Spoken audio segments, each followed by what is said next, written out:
Jumpa lagi dengan Ais. Kemarin kan kita sudah berkeliling di perkampungan budaya Betawi menggunakan mobil listrik. Sekarang kita akan berkeliling perkampungan budaya Betawi dengan sepeda listrik.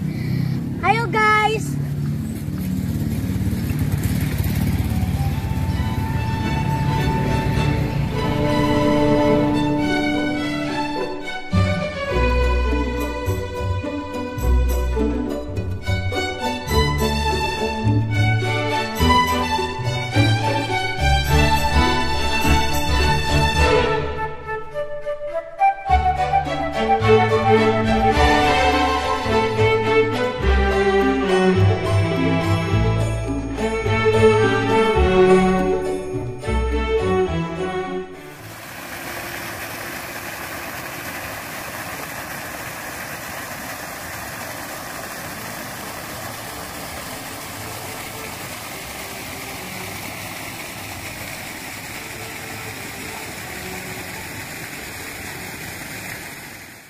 Perjalanan yang luar biasa, hanya 1 jam untuk di perkampungan budaya Betawi.